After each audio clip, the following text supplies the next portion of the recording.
Formulación de compuestos binarios y elementales. Entonces, a la hora de trabajar en la química, una de las habilidades fundamentales es poder entender varios de los significados de las fórmulas químicas en las cuales se está trabajando. Y para ello se emplea una propiedad periódica denominada número o estado de oxidación. El número o estado de oxidación me va a determinar la carga y la magnitud de la carga que tiene un átomo al interior de una molécula o de un ion. Sin embargo, en la tabla periódica los estados de oxidación se colocan en forma de resúmenes. Entonces, por ejemplo, para la tabla periódica, en el caso del cloro, tenemos más, menos, 1, 3, 5 y 7. Para flúor debemos tener menos 1. Para oxígeno en la mayoría de las tablas periódicas aparece como menos 2. Y para el hidrógeno en la mayoría aparece como más 1. Sin embargo, como lo dije anteriormente, esto es un resumen. Y usted debe poder entender cómo se lee o cuáles son los verdaderos estados de oxidación en base a esta simbología de resumen. Para el nitrógeno, 2, más, menos 3, 4 y 5. Como pueden ver, el más, menos no siempre se encuentra al inicio. Y eso tiene un significado. Entonces, ¿cómo debe leerse los estados de oxidación de la tabla periódica? Entonces, el símbolo menos es el que verdaderamente importa. Y ese menos solo va a afectar al primer valor que se encuentra a su izquierda. No afecta a los demás valores después de la primer coma. Eso significa que vamos a tener un valor de menos 1 y un valor de más 1. Adicionalmente, siempre todo elemento va a tener el estado de oxidación 0. Por lo tanto, los estados de oxidación completos para el cloro va a ser menos 1, 0, más 1, y aquí en adelante sigue 3, 5 y 7. Entonces, estos son los verdaderos estados de oxidación para el cloro. Para el caso del flúor tenemos menos 1, pero todos los elementos tienen el estado de oxidación 0. Por lo tanto, los estados de oxidación completo del flúor va a ser menos 1 y 0.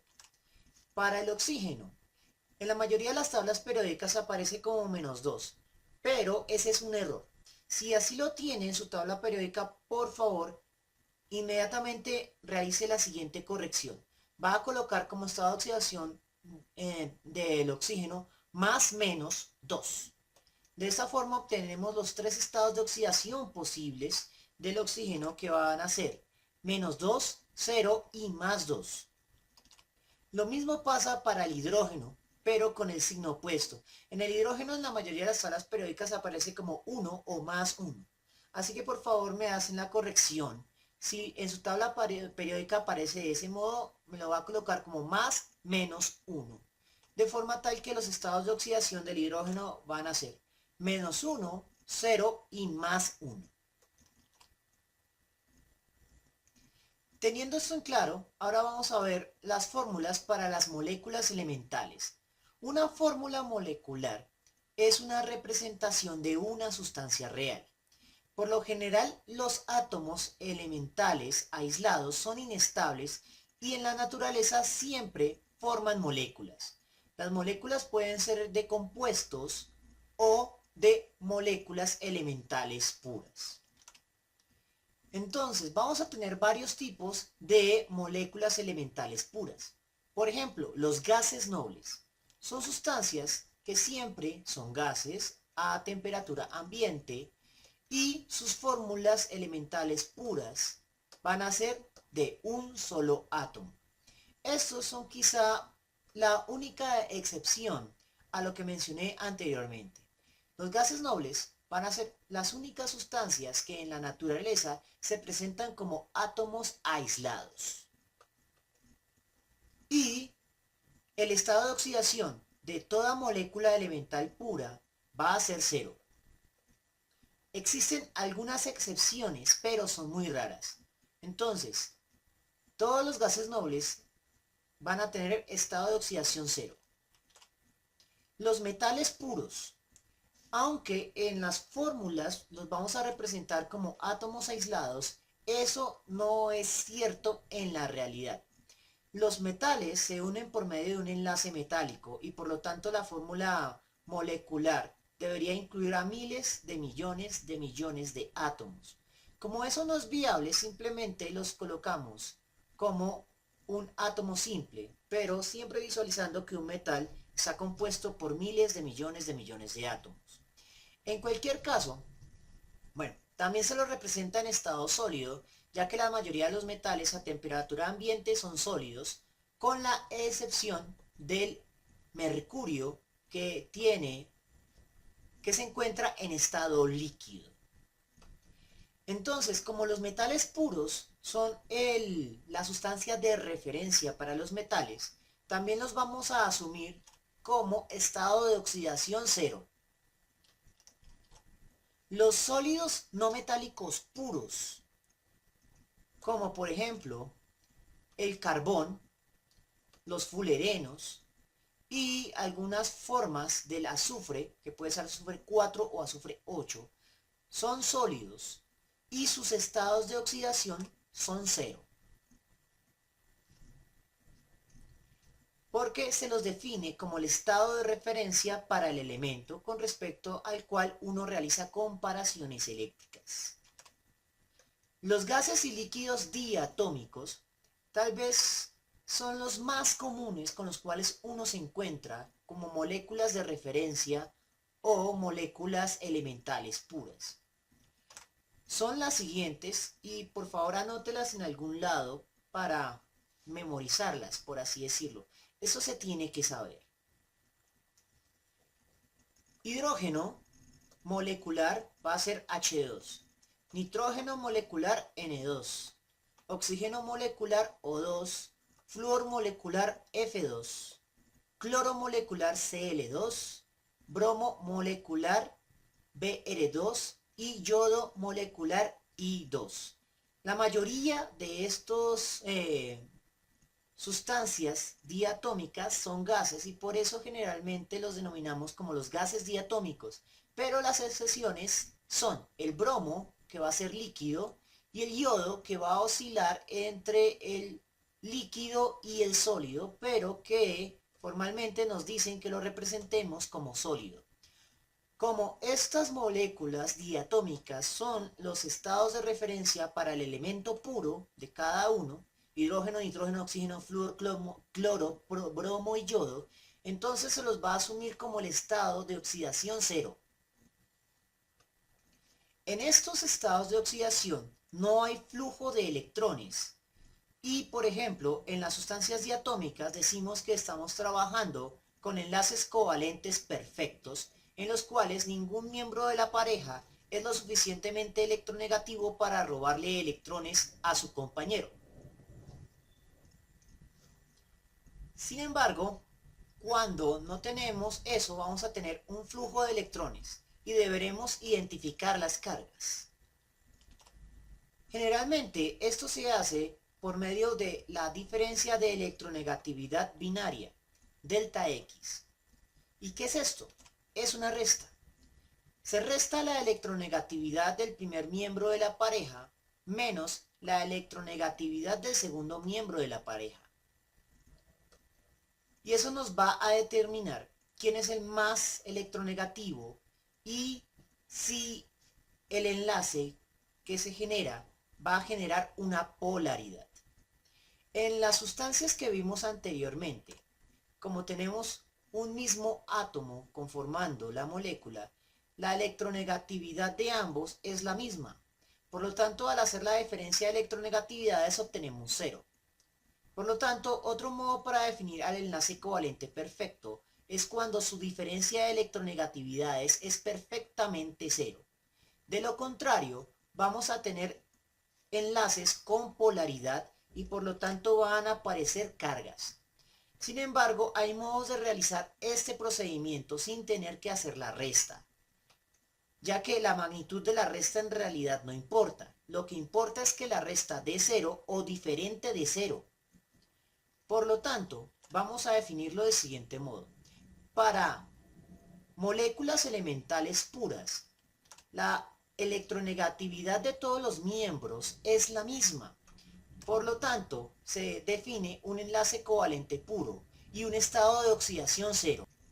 Aunque existen excepciones a esto, son raras y la mayoría de las moléculas diatómicas con las cuales nos vamos a enfrentar van a cumplir esto perfectamente.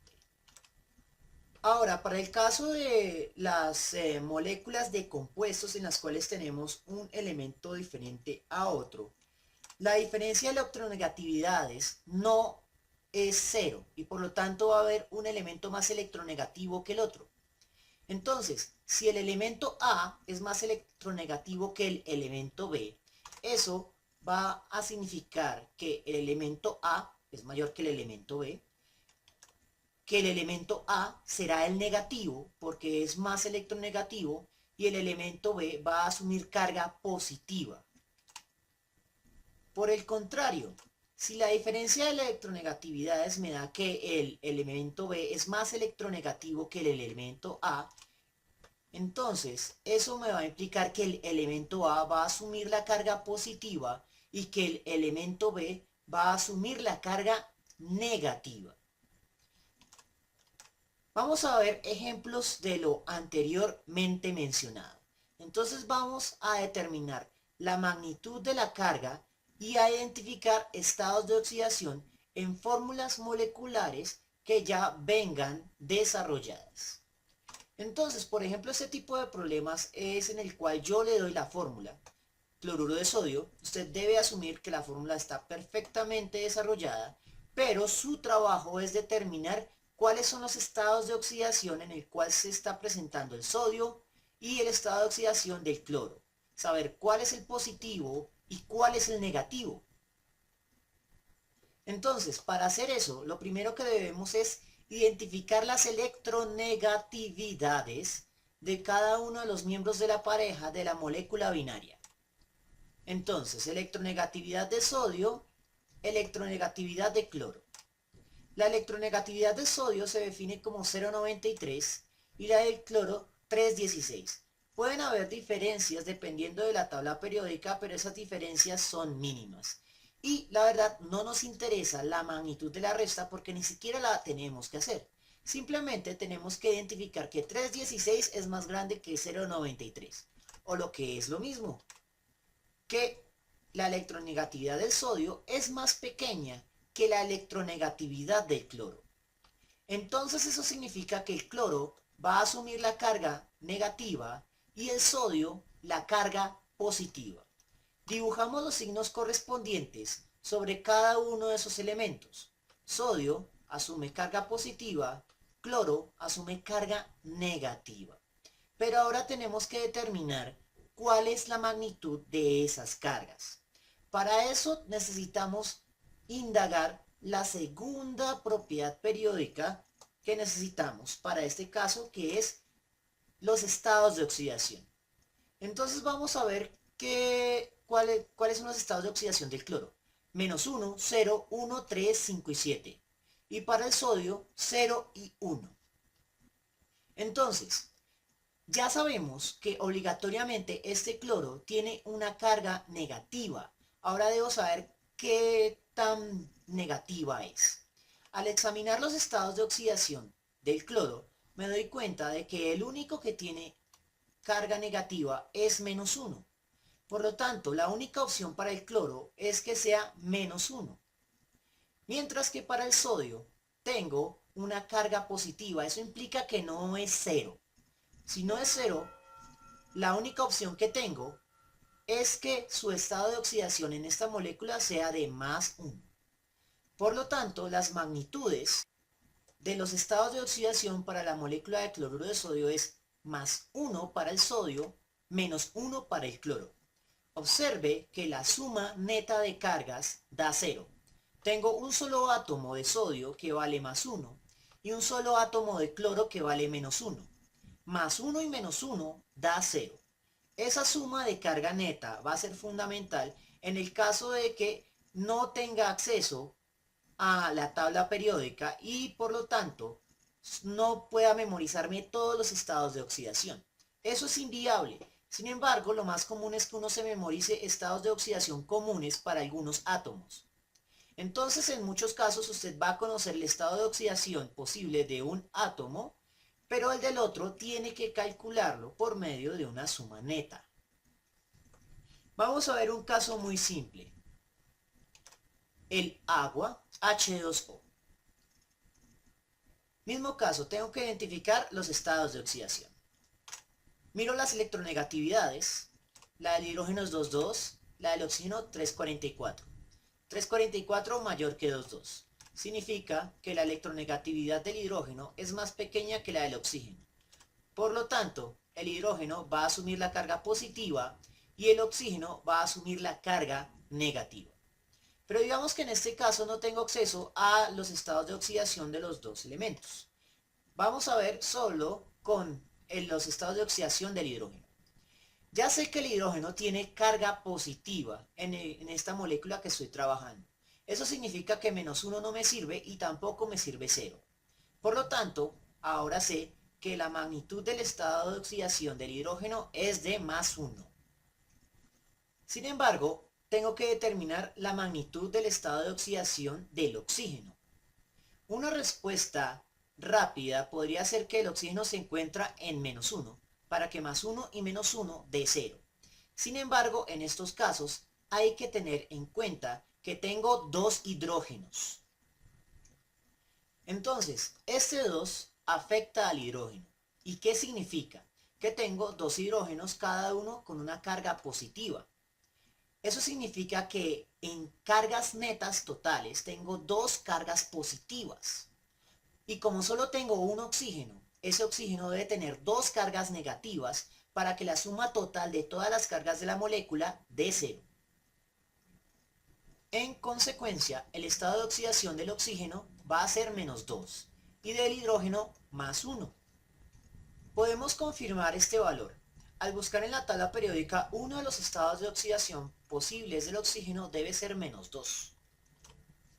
Y al examinarlo, en efecto, encontramos ese estado de oxidación, -2. Ahora vamos a ver un ejemplo un poco más complejo. El óxido férrico. Tenemos 2 hierros y 3 oxígenos. Vamos a iniciar, igual que en los ejercicios anteriores, identificando la electronegatividad de los dos elementos. El hierro tiene una electronegatividad de 1,83 y el oxígeno 3,44. Eso significa que el oxígeno es más electronegativo que el hierro. Por lo tanto, el oxígeno va a adquirir la carga negativa y el hierro la carga positiva. Ahora vamos a emplear el estado de oxidación conocido para alguno de los dos elementos. Digamos que en este caso el oxígeno, que es muy memorizable, ya que la mayoría de los estados de oxidación del oxígeno es -2. Solo en un caso el oxígeno es +2. Por lo tanto es fácil memorizar. Como ya sabemos que el estado de oxidación del oxígeno es -2 y adicionalmente sabemos que es negativo y la única opción es -2, entonces vamos a tener que el hierro va a ser positivo y que el oxígeno va a tener una carga de -2. Cada oxígeno. Cada oxígeno. Como tenemos 3 oxígenos, la carga completa negativa en toda la molécula debe tomar en cuenta todos los oxígenos que están presentes.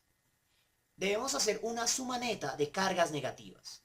Tengo 3 oxígenos multiplicado por la carga de cada uno de los oxígenos, -2, lo cual me implica que tengo una carga neta total de -6 o 6 cargas negativas. Como asumo que esta molécula se encuentra en neutralidad eléctrica, eso implica que la cantidad completa de cargas positivas va a tener la misma magnitud, pero en sentido opuesto. Es decir, debo tener 6 cargas positivas. Sin embargo, esas 6 cargas positivas se dividen entre la cantidad de átomos positivos. Como tengo 2 átomos de hierro positivos. Entonces divido entre esos 2 átomos. Y por lo tanto, el estado de oxidación de cada uno de los hierros va a ser de +3. Cuando usted lo corrobore en su tabla periódica, se dará cuenta que los estados de oxidación del hierro van a ser 0, +2 y +3. Bien, eso es todo por el momento. Espero que les haya gustado y nos vemos en una próxima